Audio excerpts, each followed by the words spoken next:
ce lieu que mon cœur chérit et l'espoir de mon âme, l'emblème de mon salut, cette croix à Golgotha.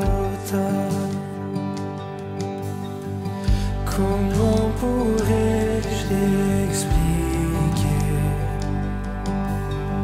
ce grand amour pour moi, que Jésus fut crucifié pour me donner la vie. La croix seule me suffit, rien d'autre je désire. Ce qui m'était si cher, je considère comme une perte, afin de te connaître. Tout ce que je possède est pour moi sans valeur, car j'ai mesuré le prix et la croix seule me suffit.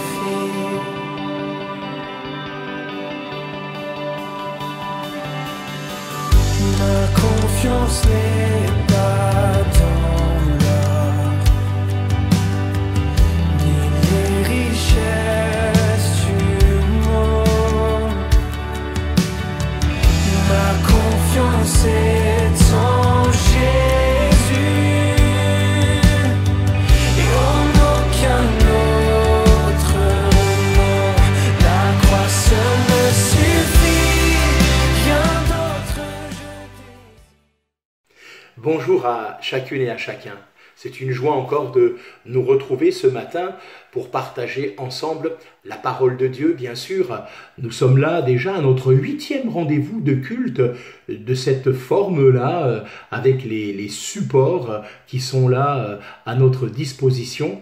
Et je voudrais déjà, bien sûr, m'empresser de saluer toutes celles et ceux qui nous rejoignent par l'intermédiaire de la page Facebook ou tout simplement par YouTube.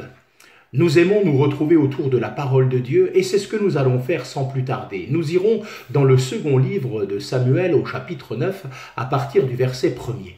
Mais peut-être auparavant, permettez-moi de rappeler le contexte. Au chapitre 7 de 2 Samuel, David, dans son cœur, a ce désir de bâtir une maison à l'Éternel après que celui-ci l'ait délivré de tous ses ennemis et lui ait donné du repos.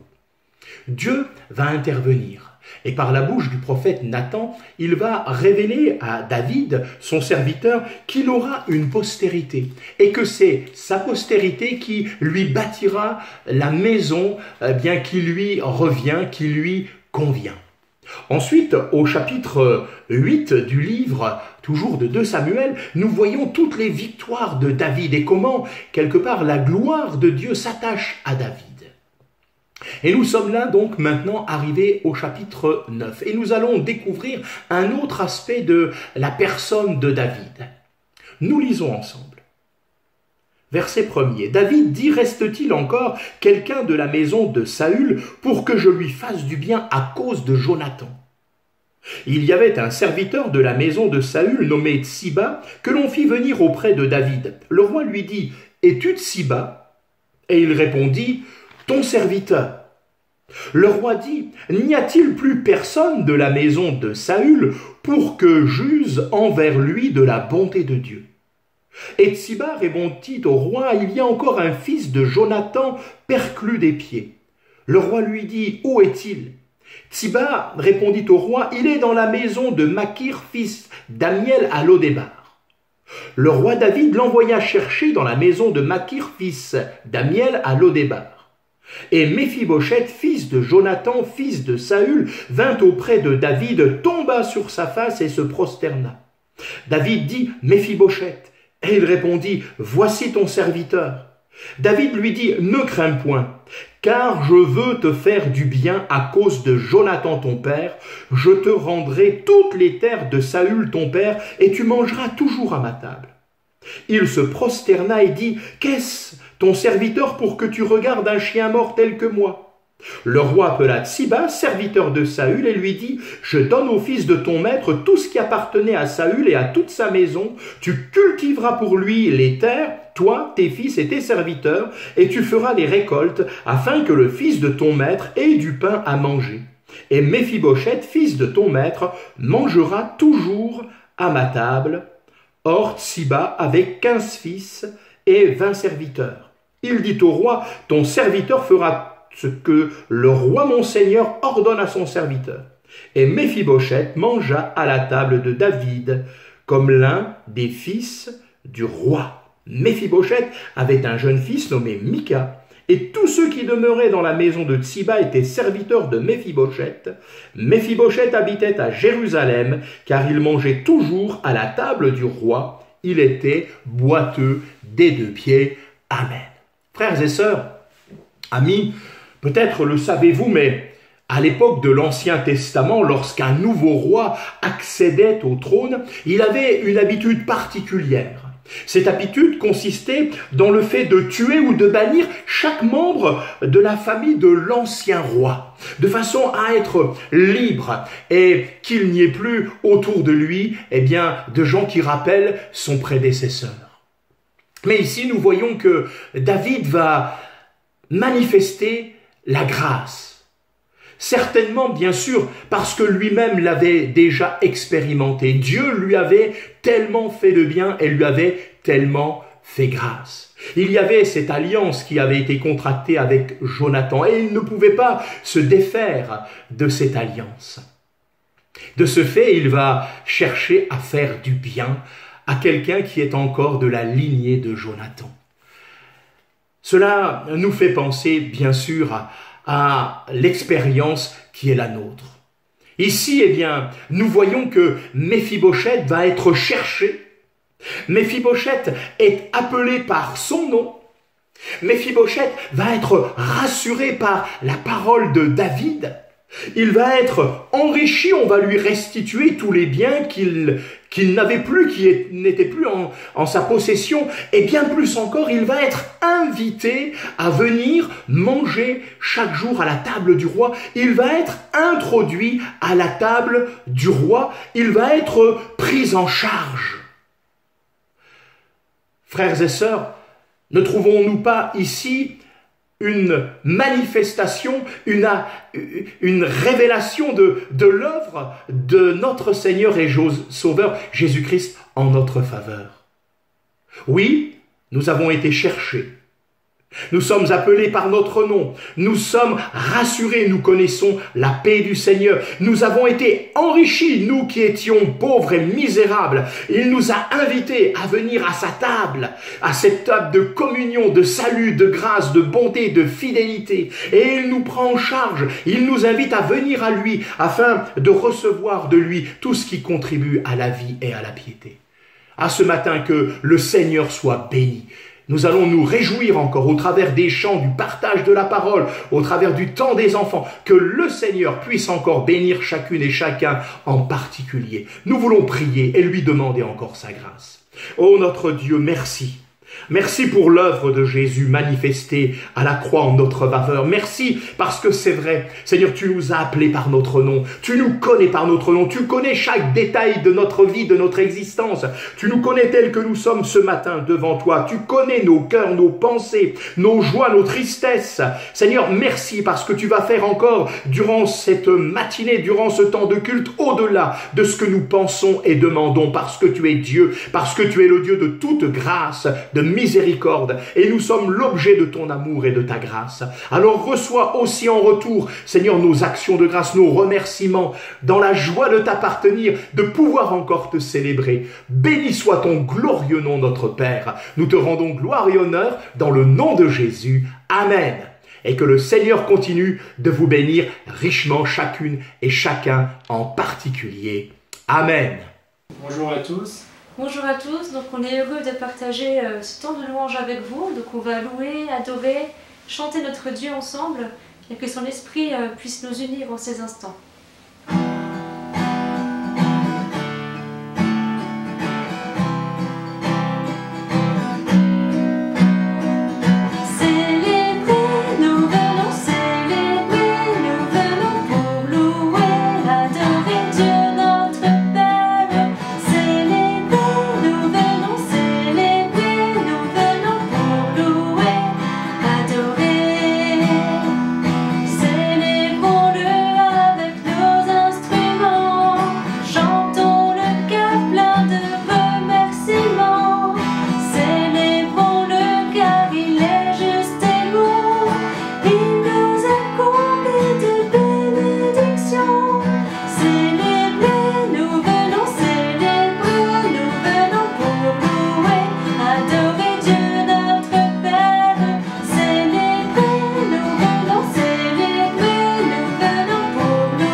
t'adorer.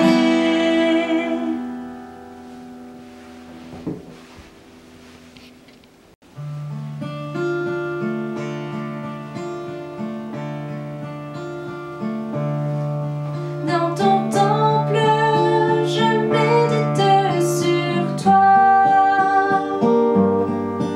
et sur ton immense bonté. Comme ton nom, ta louange se répand jusqu'aux extrémités de la terre. Nous élevons ton nom, Elohim. Tu es vraiment digne de louange. Ta louange se répand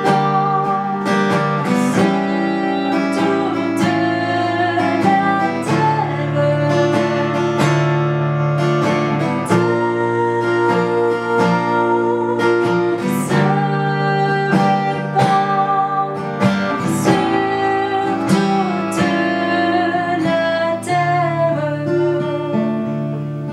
Dans ton temple, je médite sur toi et sur ton immense bonté. Comme ton nom, ta louange se répand jusqu'aux extrémités de la terre. Nous élevons ton nom, Elohim. Tu es vraiment digne de louange.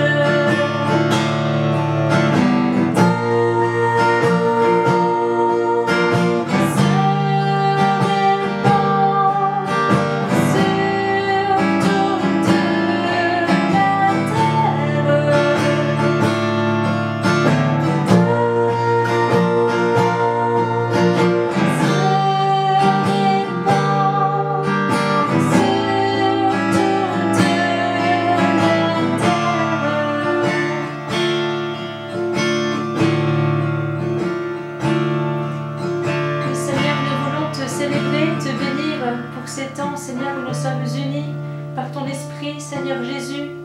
Nous nous rappelons, Seigneur, ton sang qui a coulé, Seigneur, pour nous, qui nous a purifiés, qui nous a lavés, qui nous a délivrés. Nous voulons, Seigneur, entrer dans ton temple, entrer dans le lieu très saint, être en communion avec toi, pour partager, Seigneur, tes mystères, pour partager tes trésors, pour partager tes richesses. Par ton Esprit, Seigneur, viens nous visiter ce matin, viens nous faire du bien, Seigneur Jésus. Nous venons t'adorer, nous venons t'aimer, t'élever, car tu es notre Dieu, car tu es l'agneau, car tu es Jésus-Christ le Saint. Sois béni, sois glorifié, Seigneur, et merci pour tes louanges qui montent, Seigneur. Merci pour ces cœurs que tu disposes, et merci pour ta fidélité.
Bonjour les enfants, je suis heureuse de vous retrouver pour une nouvelle histoire.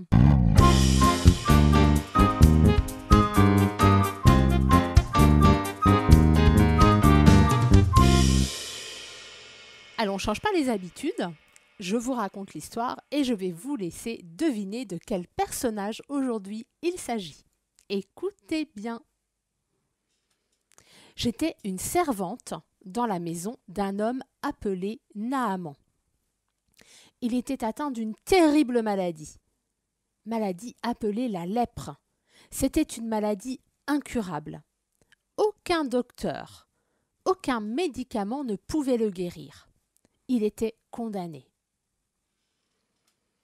Je lui dis, « Je connais quelqu'un qui peut te guérir, c'est Dieu.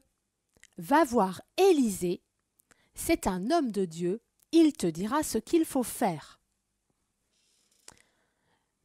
Élisée dit à Naaman ce que Dieu voulait qu'il fasse pour qu'il puisse être guéri. Non seulement mon maître fut guéri, en plus, il décida d'adorer le Seigneur. Grâce à une petite fille qui le servait, qui était un témoin du Seigneur, Dieu a changé la vie de cet homme. Tu as sans doute des amis à l'église avec qui tu peux lire la Bible, chanter. Tu es heureux de les retrouver. Mais dans ton entourage, à l'école ou ailleurs, il y a tant de monde qui ne connaît pas Dieu. Tu peux, par ton comportement et ta gentillesse, témoigner de l'amour du Seigneur et parler de Jésus pour que eux aussi puissent rencontrer Jésus. Et tu peux aussi prier pour tous tes camarades qui ne le connaissent pas encore. Alors les enfants, avez-vous trouvé quel est le personnage de l'histoire de ce jour? Alors je vous ai fait une petite blague aujourd'hui. Il s'agit de l'histoire de la petite servante. Dans la Bible, on ignore le prénom de cette petite servante. Néanmoins, cette histoire, elle est importante parce que cette petite servante, elle a parlé de Dieu à Naaman. Un verset biblique avant de se quitter. Celui qui suit la voie du Seigneur, Dieu le fortifie ou l'aide pendant sa marche. Encore une fois, quelqu'un qui suit le Seigneur, eh bien Dieu le fortifie et l'aide pendant sa marche. Tu pourras retrouver ce verset biblique dans Psaume, chapitre 37, verset 23. Et puis, si tu souhaites connaître toute l'histoire en détail de la petite servante de Naaman, eh bien, il te faut aller dans la Bible, dans 2 Rois au chapitre 5, pour lire toute l'histoire. Alors, 2 Rois, il va falloir le trouver, hein. C'est toujours dans l'Ancien Testament, mais il va falloir retrouver et tu peux t'inspirer de cette petite chanson. Genèse, Exode, Lévitique, Nombre 2, Deutéronome, Josué, Juge, Ruth, 1-2, Samuel, 1-2 Rois. Et voilà le livre des rois. Et puis tu vois, cette petite chanson, bien dans une prochaine histoire, je te chanterai la suite pour te permettre en fait de retrouver plus facilement le livre dans la Bible. À bientôt les enfants. Bisous de loin. Je vous propose de chanter ce chant ensemble, vous le connaissez bien, Ma petite lumière. Vous vous rappelez des gestes? Je vais les faire en même temps. Ma petite lumière. Ma petite lumière, je la ferai briller. Ma petite lumière, je la ferai briller. Ma petite lumière, je la ferai briller. Chaque jour, chaque jour, chaque jour et de toute manière, je ferai briller ma petite lumière. Lundi, j'ai son amour immense. Mardi, il me donne sa puissance. Mercredi, il me remplit de sa paix. Jeudi, il m'enseigne à prier. Vendredi, je grandis dans la foi. Samedi, il me remplit de sa joie. Dimanche, l'Esprit de Dieu me libère pour faire briller ma lumière.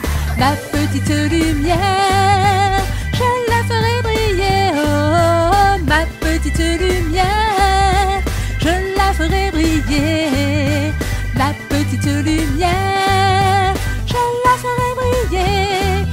chaque jour, chaque jour, chaque jour et de toute manière, je ferai briller ma petite lumière. Lundi, j'ai son amour immense.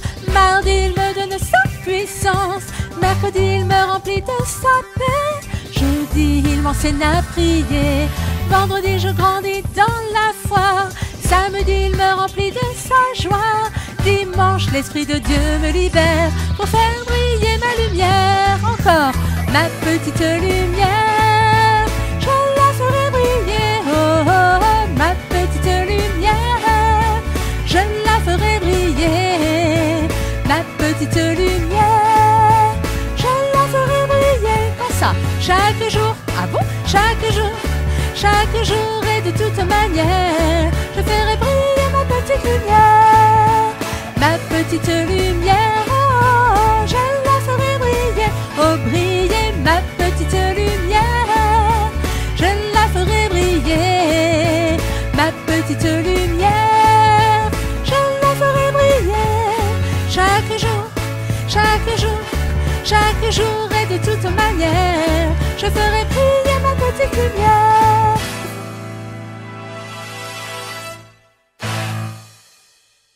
Eh bien les enfants, je vous dis juste une chose, c'est pas fini et on reprend. Ma petite lumière, je la ferai briller. Oh lumière, ma petite lumière, je la ferai briller. Ma petite lumière, je la ferai briller. Chaque jour, chaque jour, chaque jour, chaque jour, chaque jour et de toute manière, je ferai briller ma petite lumière.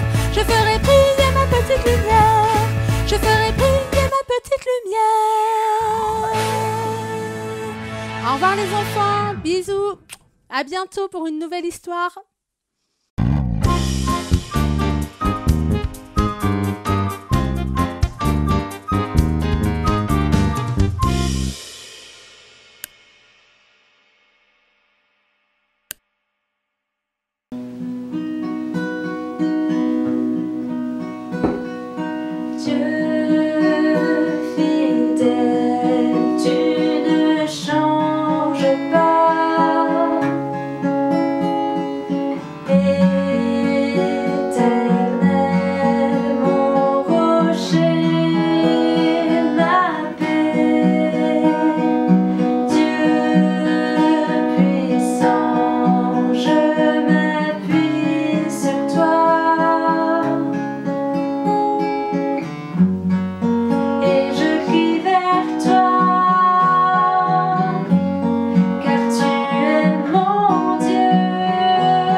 parler. Que Dieu vous bénisse et vous garde. On se retrouvera bientôt. Bon courage. À bientôt. Voilà, heureux d'être avec vous ce matin. J'aimerais vous apporter les salutations de vos frères et sœurs de Corse avec lesquels nous étions dimanche dernier.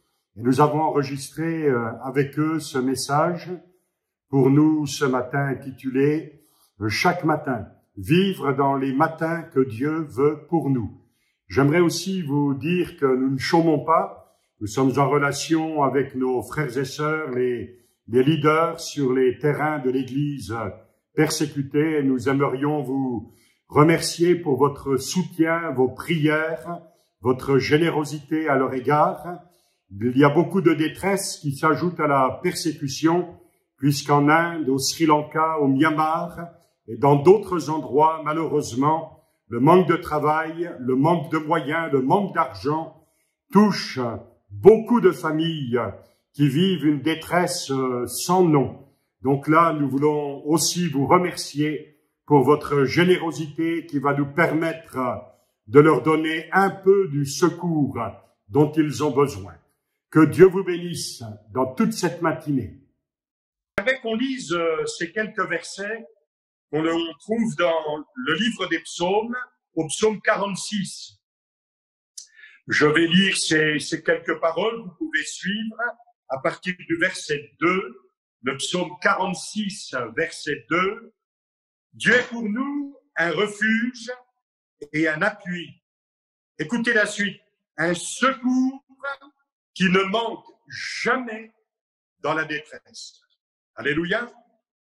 C'est pourquoi nous sommes sans crainte quand la terre est bouleversée. Les montagnes chancellent au cœur des mers, quand les flots de la mer rugissent, écument, se soulèvent jusqu'à faire trembler les montagnes. Et puis j'ai ce mot qui est là après ce verset, pause. Ça veut dire qu'on attend, on réfléchit, on laisse la parole de Dieu nous sonder.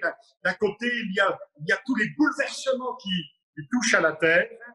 Et puis, il y a la suite, verset 5. Il est un fleuve dont les courants réjouissent la cité de Dieu. Nous sommes la cité de Dieu. Le sanctuaire des demeures du Très-Haut. Dieu est au milieu d'elle, elle n'est point ébranlée. Dieu est au milieu d'elle, elle n'est point ébranlée. Dieu la secoue dès l'aube du matin. Dieu la secoue dès l'aube du matin. Les nations s'agitent, les royaumes s'ébranlent, il fait entendre sa voix, la terre se fond d'épouvante, mais l'Éternel des armées est avec nous, le Dieu de Jacob est pour nous une haute retraite. Amen. Voilà quelle différence pour celles et ceux qui se confient en Dieu. Voilà, j'ai pensé donner ce titre à cette parole de ce matin pour nous, chaque matin. Qu'est-ce qui peut se passer chaque matin? Est-ce que chaque matin, c'est seulement émerger du sommeil, mettre une bonne claque à notre réveil qui nous a ordonné de nous lever? Est-ce que chaque matin, c'est seulement pour nous l'obligation de vivre une autre journée comme on peut, peut-être subir les événements, en tout cas ceux que nous vivons actuellement, ou alors on se tourne vers la parole de Dieu et on laisse entendre le Seigneur nous dire voilà ce que je veux pour toi chaque matin. Des choses qui vont se renouveler jour après jour. Nous pouvons dire avec la parole de Dieu que ce qui vient d'en haut, ce qui vient du Seigneur est tout à fait adapté à nos besoins. Moi, j'ai écrit sur ma feuille de notes en gras, Dieu pourvoit à tout pour ceux qui se confient en lui. Et frères et sœurs qui écoutez ces choses, Dieu pourvoit à tout pour ceux qui se confient en lui. J'ai pensé à ce prophète dont les histoires vraies sont relatées dans l'Ancienne Alliance, dans l'Ancien Testament. J'ai pensé à Élie, le prophète. Vous savez que Dieu l'a confiné un temps près d'un torrent. Et Dieu, là, dans cet endroit bien particulier, a préparé son cœur pour une mission tellement plus grande qui ne pouvait que le dépasser. Mais Dieu préparait son cœur.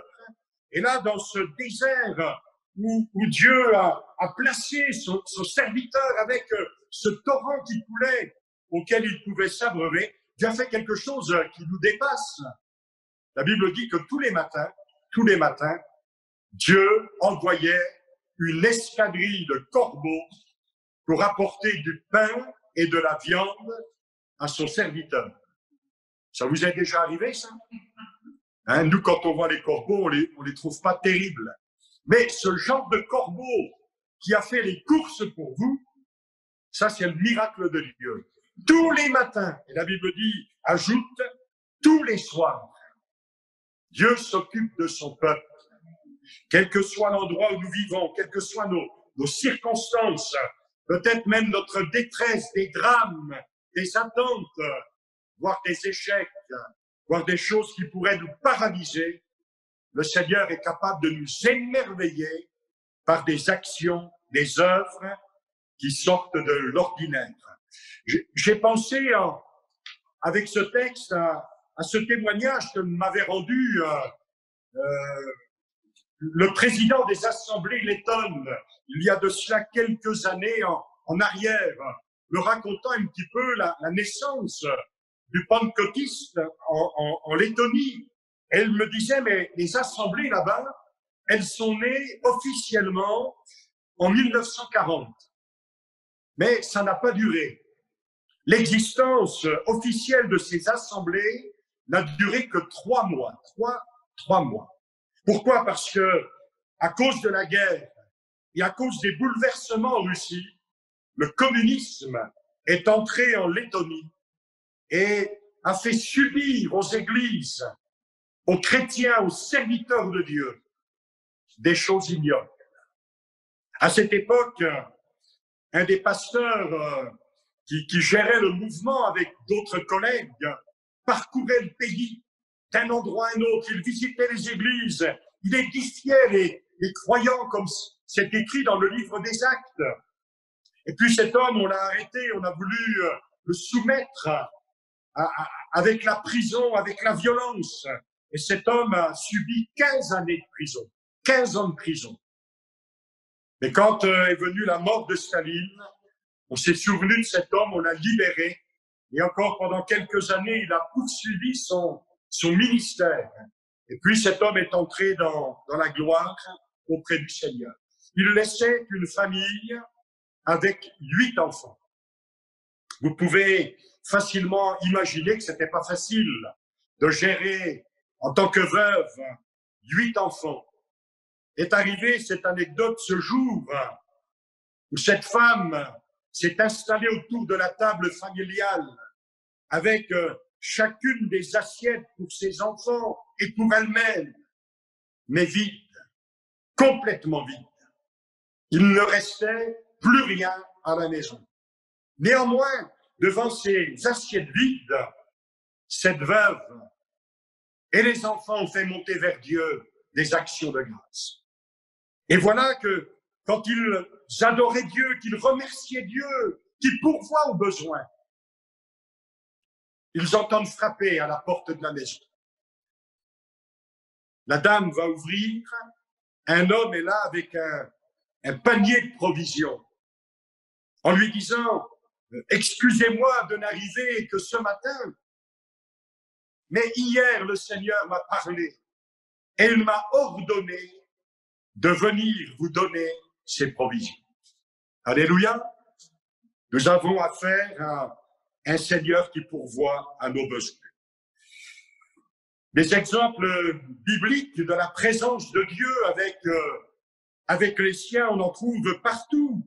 Noé trouva grâce aux yeux éternels. Esther, s'approchant du roi, alors qu'elle pouvait risquer la mort, la Bible dit qu'elle a trouvé grâce. Daniel, Dieu fit trouver à Daniel faveur et grâce. Et dans tous les contextes d'expérience d'un Noé, d'Esther, Daniel et tant d'autres dans les Écritures, eh bien, la faveur de Dieu, le secours de Dieu, l'action du Seigneur s'est manifestée envers son peuple.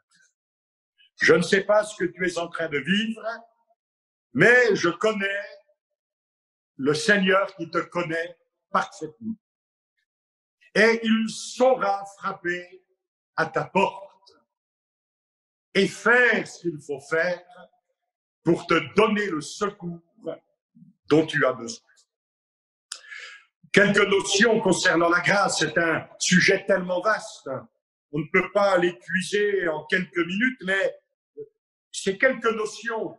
Et si même quelqu'un qui est en train de m'écouter n'avait pas l'assurance d'être au Seigneur, ne pouvait pas dire « Dieu, c'est mon Père et je suis sauvé, j'appartiens au Seigneur ». Pour moi, la grâce, c'est un si grand pardon pour un si grand salut. C'est formidable le salut de Dieu. C'est formidable quand il vient dans notre vie et qu'on sait qu'on est sauvé. Je suis sauvé. Pouvoir le dire parce que Dieu l'a fait.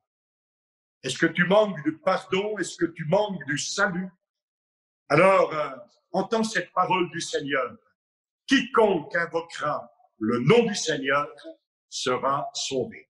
Là, sur ta chaise, ton canapé, dans ta maison, dans ton salon, tu peux, même les yeux ouverts, ouvrir ton cœur et dire « Seigneur, je n'ai pas cette assurance. Je voudrais que tu me sauves ce matin, que la croix resplendisse dans ma vie. Seigneur, tu as payé ma dette. Tu es mort sur la croix pour que mes péchés soient pardonnés, qu'ils soient ôtés, que je vive une vie nouvelle. Reçois-le ce matin, c'est aussi pour toi. La grâce est une faveur imméritée. Évidemment, c'est gratuit. D'ailleurs, ne dit-on pas dans l'Écriture le don gratuit? Oui, le don de Dieu, il est complètement gratuit. Rien ne peut l'acheter. Le cadeau de Dieu, il est pour ceux qui se confient en lui. C'est un cadeau qui vient du ciel. C'est la merveilleuse histoire de la rédemption. Le Fils qui est venu sur la terre, non seulement faire du bien aux hommes, la Bible dit qu'il allait de lieu en lieu faisant du bien, parce que Dieu le Père était avec lui, guérissant les malades, délivrant les tourmentés, chassant les possédés, apportant la paix aux âmes tourmentées. Ça, c'était le parcours terrestre de Jésus. Vous savez comment les hommes ont mis fin à ce parcours, comment il s'est retrouvé pendu sur une croix entre les deux malfaiteurs. Mais là encore, le plan divin s'accomplit parfaitement. Et le Seigneur qui meurt, eh bien, nous entraîne dans la vie éternelle. Et ressuscitant le troisième jour, donne de la force à la foi de ceux qui se confient en lui. Oui, Christ est ressuscité, ma foi n'est pas vaine, je peux m'approcher de Dieu, j'ai de l'assurance, il devient le Sauveur et le Seigneur de ma vie. C'est la manifestation de l'amour de Dieu pour nous, les hommes. Dieu t'aime et il veut que ce salut soit dans ta vie. Qu'est-ce qui peut se passer chaque matin pour le croyant? Le psaume 90 nous rappelle quelque chose d'important. Il nous dit, mais qui le matin passe comme l'herbe? Elle fleurit le matin, elle passe, on la coupe le soir, elle sèche. Et là, la Bible parle de l'homme, il parle de toi, il parle de moi, il parle de la rapidité de la vie, de sa fragilité. Et la conclusion de ce psaume, c'est cette demande à Dieu. Apprends-moi à bien compter mes jours. Apprends-moi à bien compter mes jours. Dans ces périodes tellement troublées à cause de la maladie qui peut frapper quelqu'un et en quelques heures, en quelques minutes, quelquefois, terrasser quelqu'un, c'est quand même effrayant. C'est quand même effrayant. Et là, on expérimente vraiment notre fragilité. Ça peut toucher n'importe qui. Personne n'est à l'abri. On sent notre misère dans ce domaine. Et le Seigneur nous l'a dit il y a bien longtemps dans le livre des psaumes et dans d'autres textes de l'Écriture. Le Seigneur dit, mais toi, ta force, ô homme, elle n'est que vanité. Mais moi, je peux venir dans ta vie et veiller sur toi, sur ton présent, sur ton avenir et sur ton éternité. Dans le psaume 118, verset 24, on a cette parole, c'est ici la journée que l'Éternel a faite, qu'elle soit pour nous un sujet d'allégresse et de joie. Évidemment, c'est aussi le résumé du salut. Dieu a créé un jour de salut. Nous sommes dans le jour du salut, dans le temps de la grâce.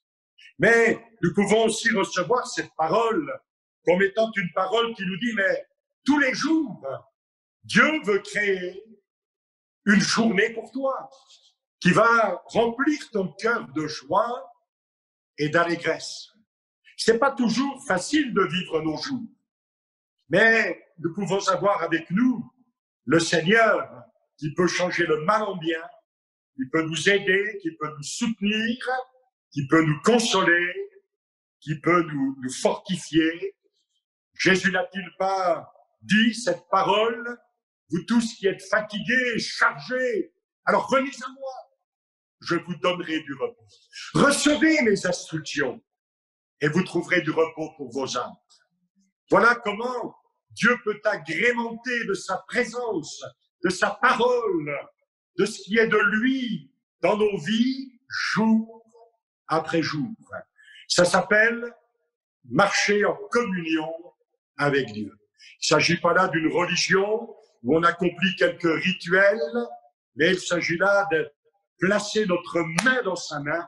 Jésus a enseigné qu'il était le bon berger, que son peuple, et chacun de nous en particulier, nous sommes dans sa main et que nul ne pourrait nous ravir de cette position. Fortifie-toi dans le Seigneur.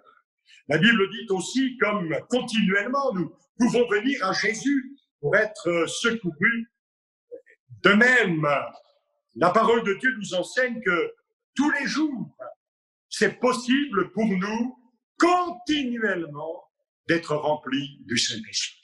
J'ai entendu tout à l'heure ce témoignage, parler en langue, et c'est vrai que ça nous édifie, c'est vrai que ça nous fortifie, c'est vrai que même si on ne comprend pas les choses qui sortent de notre bouche, c'est le miracle de la Pentecôte qui se répercute jour après jour, ça nous édifie, ça nous fait du bien, ça nous rend fort, ça nous inspire. Et quand nous sommes au contact des autres, eh bien, ils deviennent bénis parce que Dieu nous a fait du bien. Jérémie, dans un temps très difficile, pouvait dire, voici ce que je veux repasser dans mon cœur, ce qui me donnera de l'espérance. Les bontés de l'Éternel ne sont pas épuisées, ses compassions ne sont pas à leur terme. Écoute bien, elles se renouvellent chaque matin. Est-ce que tu es allé ce matin puiser à ta source la bonté de Dieu pour toi, la compassion de Dieu pour toi? Peut-être que l'adversaire a envahi ton esprit en te disant « Ah, le Seigneur, il est loin de toi, il ne t'aime plus, il t'a rejeté, et puis tu ne seras jamais à la hauteur. » Arrête d'écouter ces voix mensongères. Et écoute le Seigneur qui te dit « Il y a une provision de grâce, de miséricorde, de bonté pour toi chaque matin. » D'autres versions sont assez riches. Ce sont les bontés de l'Éternel que nous n'ayons pas été consumés. Oui, Dieu nous a fait grâce. Ses compassions n'ont point défailli. Vous savez que Dieu est toujours à la hauteur. Dieu n'est pas déstabilisé par rien, ni par personne. Une autre version dit ses compassions ne sont point taries. Oui, nos sources sont en Dieu. Ses tendresses ne sont pas épuisées. Vous vous rendez compte? Dieu ne connaît pas la sécheresse. Dieu ne connaît pas la disette. Son jardin, il est tout le temps luxuriant. Les provisions divines ne diminuent jamais. Quelques pains, quelques poissons, des milliers de personnes ont été nourries. La façon d'agir du Seigneur pour ceux qui se confient en lui, c'est extraordinaire. Dieu ne peut pas abandonner son peuple. Une autre version dit, il n'est pas au bout de son amour. Voilà la source, voilà le cœur. Dieu nous aime.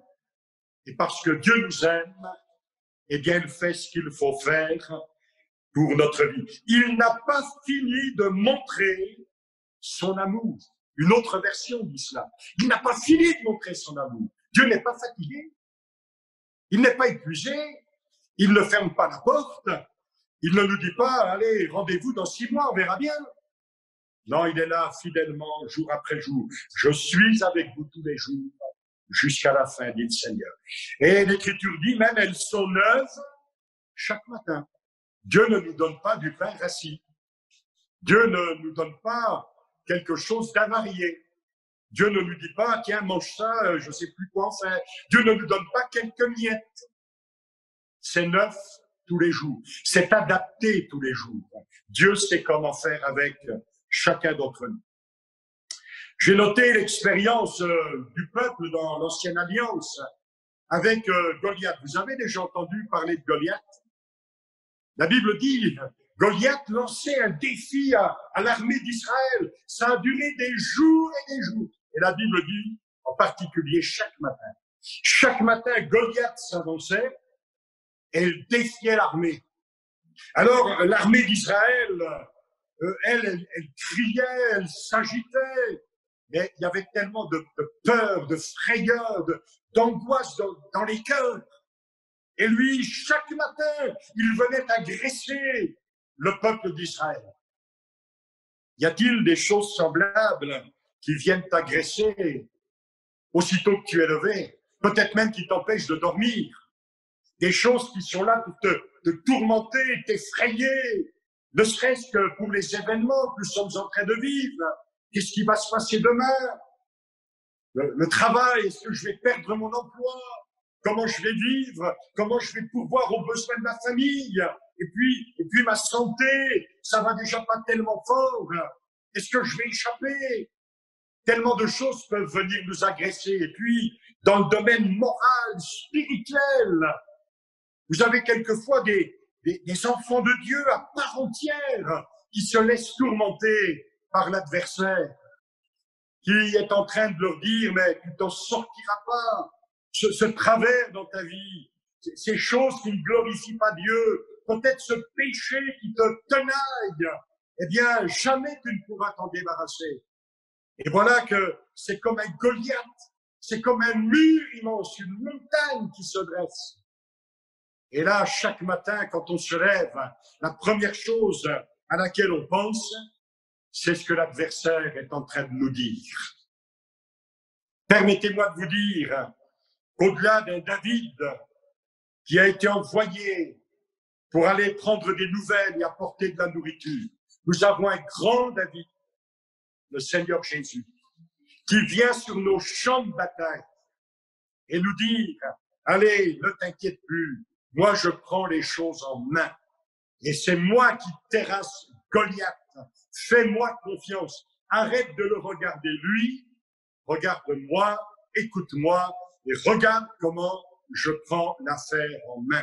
Et ainsi, de nombreux témoignages nous sont rapportés de frères, de sœurs, d'hommes, de femmes, de toutes conditions, qui nous disent, le Seigneur a vaincu les Goliaths qui venaient me tourmenter jour après jour. David a fait l'expérience, même dans sa propre famille, la traîtrise de l'un de ses fils, Absalom, qui prend le pouvoir. David est obligé de fuir. Et on a l'impression que c'est terminé pour lui. On a cette parole relatée dans le psaume 3. Combien disent à mon sujet, plus de salut pour lui auprès de Dieu. Mais David va dire, oh toi Éternel, tu es mon bouclier, tu es ma gloire, et tu me relèves ma tête. Je me couche et je m'endors, je me réveille, car l'Éternel est mon soutien. Je ne sais pas les ennuis qui peuvent être les tiens. Je ne sais pas ce qui peut frapper à la porte de ton cœur. Je ne sais pas ce qui peut t'agresser chaque matin. Je ne sais pas comment tu vis les choses.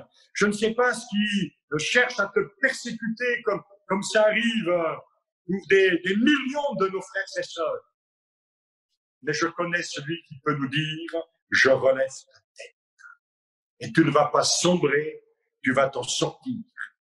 Je pense à cette mère, il y a de cela plusieurs siècles, alors que les armées étrangères arrivent et pillent les villages, détruisent les maisons, font mourir hommes, femmes et enfants.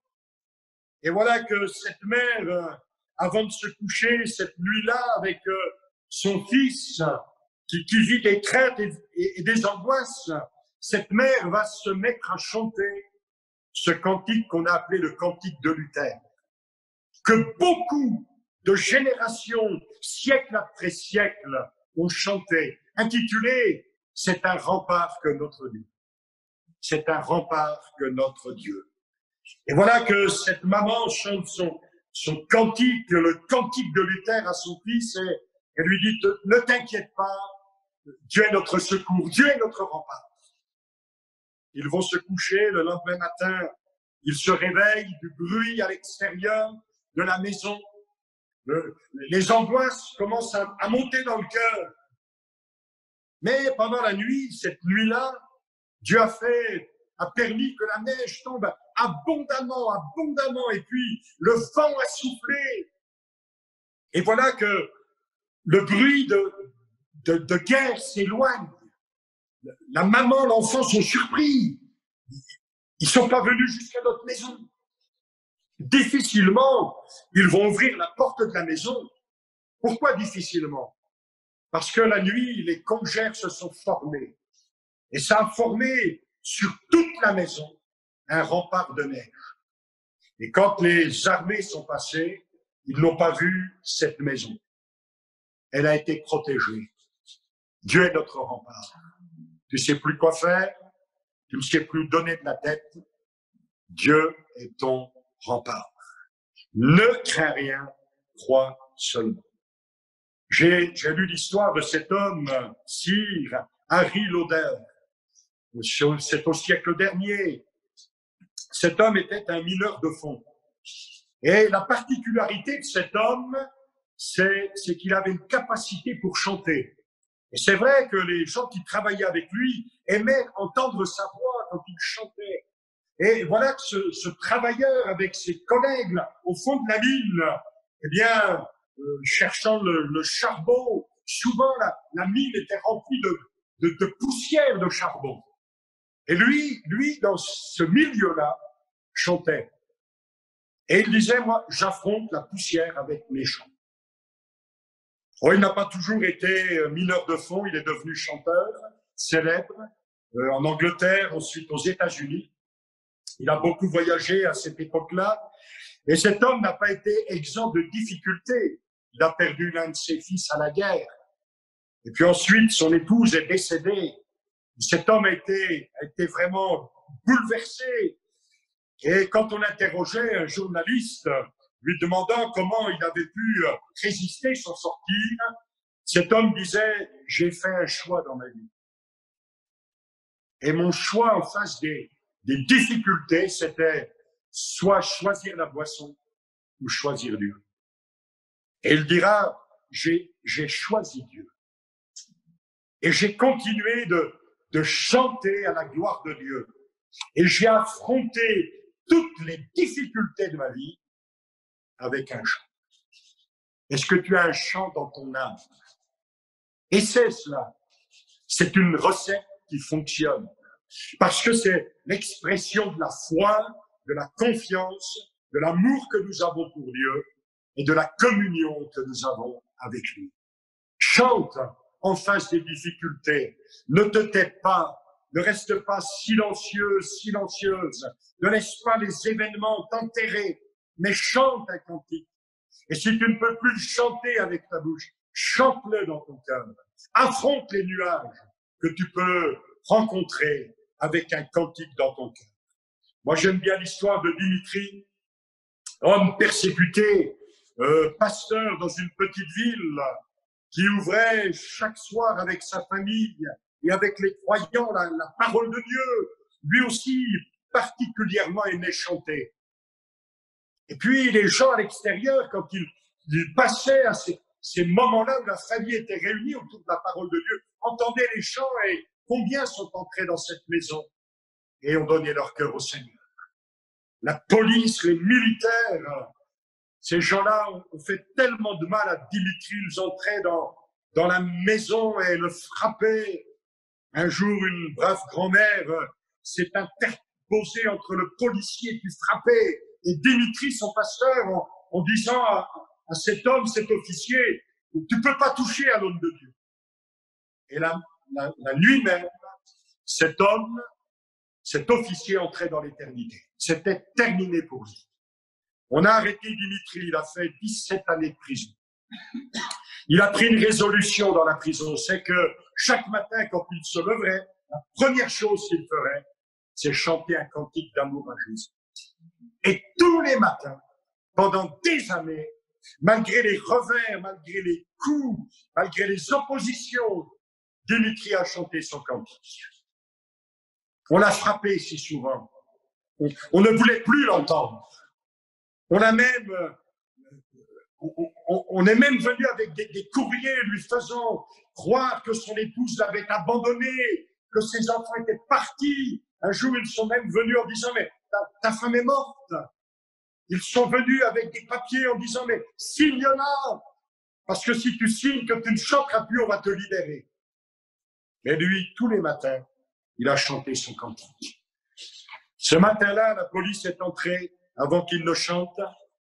Ils l'ont attrapé, ils l'ont tellement frappé sur le visage, sur la bouche, que plus aucun son ne pouvait sortir.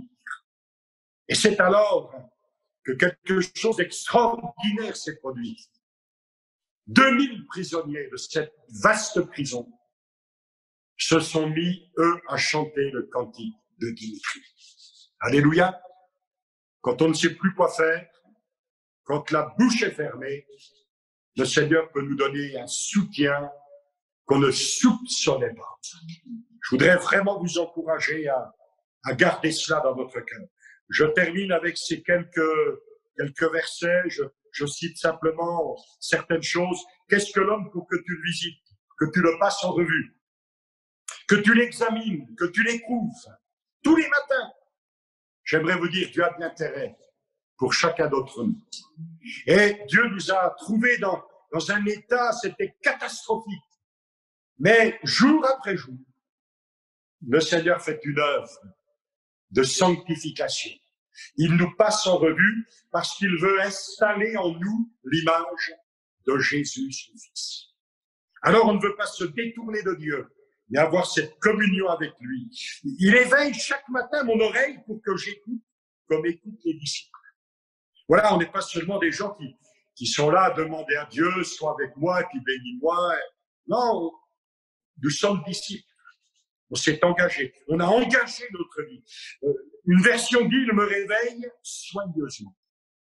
La tendresse de Dieu pour nous faire du bien, pour que nous puissions honorer son nom de multiples façons. Jérémie disait, j'ai averti vos pères tous les matins en disant, écoutez ma voix. Le message divin, vous savez, pour notre vie peut nous poursuivre. Le Seigneur ne veut pas que nos vies vivent dans des travers, dans des choses qui ne le glorifient pas, qui ne sont point agréables à Dieu ni à son peuple. Alors le Seigneur a de la patience, de la persévérance, et le Seigneur met le doigt là où il le faut. Est-ce que le Seigneur le fait dans ta vie depuis un certain temps, te rappelant là peut-être il faut que tu pardonnes, que là peut-être qu'il faut que tu donnes, que là encore il faut que tu laisses telle ou telle chose, peut-être autre chose, te réconcilier avec quelqu'un, mettre en ordre ta maison, je ne sais. Mais le Seigneur vient avec sa parole pour faire cette œuvre. Tous les matins, chacun ramassait ce qu'il fallait pour sa nourriture. Cette manne qui tombait, quelle belle illustration pour nous, une parole neuve, renouvelée tous les jours. Toute écriture est inspirée de Dieu utile pour enseigner, convaincre, corriger, instruire dans la justice, afin que l'homme de Dieu soit accompli propre à toute bonne œuvre. Voilà le contact que nous devons avoir avec l'Écriture. Pas seulement chercher des choses qui nous intéressent, mais trouver les choses qui intéressent Dieu pour notre vie. Aaron fera brûler du parfum chaque matin, la prière, l'adoration, pas seulement le dimanche matin, on a un vidéo Zoom, c'est agréable, on se retrouve, mais il a fait de nous des adorateurs, c'est ce que le Père cherche. Le psaume 5, Éternel, le matin tu entends ma voix, le matin je me tourne vers toi et je regarde, car tu n'es pas un Dieu qui prenne plaisir au mal.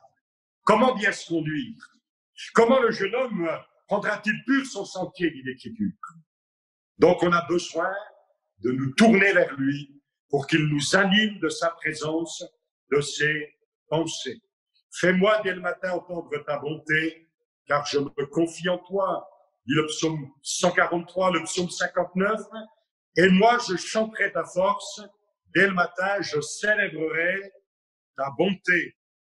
Le psaume 92, il est beau de louer l'Éternel, de célébrer ton nom au Très-Haut, d'annoncer le matin ta bonté, ta fidélité pendant les nuits. Le psaume 30, car sa colère dure un instant, mais sa grâce, toute la vie. Le soir arrivent les pleurs et le matin l'allégresse. Est-ce que tu vis un temps de nuit? La Bible dit, le matin apportera l'allégresse. Dieu ne nous laisse pas toujours dans la nuit.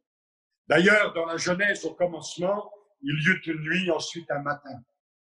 Dieu fait jaillir la lumière même de l'obscurité. Rien n'est obscur pour lui.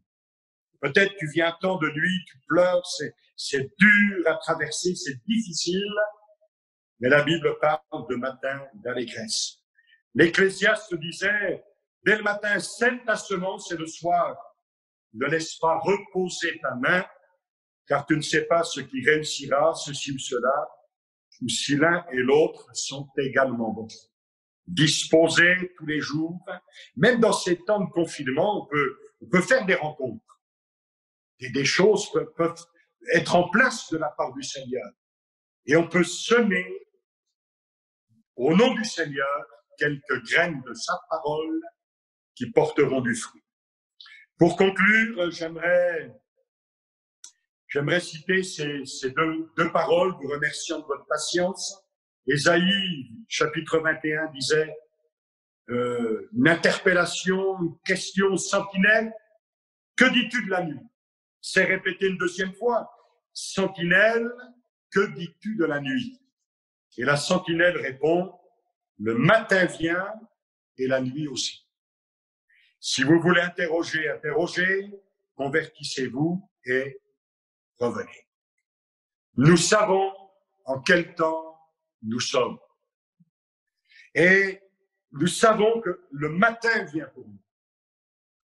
Et ça a la forme de la venue de Jésus.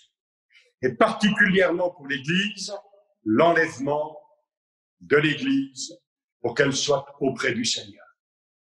Et en même temps, nous savons que la nuit va s'appesantir de plus en plus dans ce monde. Alors, il y a ces deux notions. Le matin vient pour moi, mais la nuit vient pour les autres. Et nous voulons leur annoncer l'Évangile pour qu'ils profitent du matin que Dieu nous réserve au retour de Jésus pour l'Église. L'apôtre Pierre l'avait compris en disant « Et nous tenons pour d'autant plus certaine la parole prophétique à laquelle vous faites bien de prêter attention, comme à une lampe qui brille dans un lieu obscur, jusqu'à ce que le jour vienne apparaître et que l'étoile du matin se lève dans vos cœurs. » Amen. Voilà ce que je souhaitais ce matin déposer dans votre cœur. Ma prière, c'est qu'une parole tellement suffisante de la part de Dieu fasse son œuvre en vous. Je voudrais qu'on puisse prier le Seigneur. Seigneur, merci pour ce temps autour de ta parole. Merci pour ta présence. C'est toi qui donnes vie aux choses. Nous pouvons prêcher, parler, dire. Mais Seigneur, ce qui est indispensable, c'est que toi tu confirmes. Je te prie que ce matin, si quelqu'un n'était pas dans ton si grand salut, qu'il y soit maintenant, qu'il fasse appel à toi, qu'il invoque ton nom pour être sauvé. Je te prie pour ceux qui sont en défaillance, afin que tu les fortifies. Je te prie pour ceux qui vivent une nuit, afin que tu fasses germer un matin rempli d'allégresse. Je te prie de bénir ton peuple, de le consoler, de le fortifier, de l'aider. J'ai salué, j'ai vu ce frère à l'hôpital à Marseille. Seigneur, pose ta main sur lui, Seigneur. Relève-le par ta grâce. Fais-le pour d'autres frères et sœurs, d'autres amis qui sont touchés d'une manière ou d'une autre. Que la guérison germe dans leur corps. Au nom de Jésus. Seigneur, merci de faire du bien à ton peuple, pour la gloire et pour l'honneur de ton nom. Donc on va partager un dernier chant avec vous, donc, qui dit que celui qui a changé ma vie, c'est Jésus. On est heureux d'avoir passé ce temps avec vous, on espère que vous allez tous bien. On pense bien à vous dans la prière et vivement qu'on se retrouve. Celui qui a changé ma vie, oui c'est Jésus.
Au revoir. Au revoir et à tout bientôt.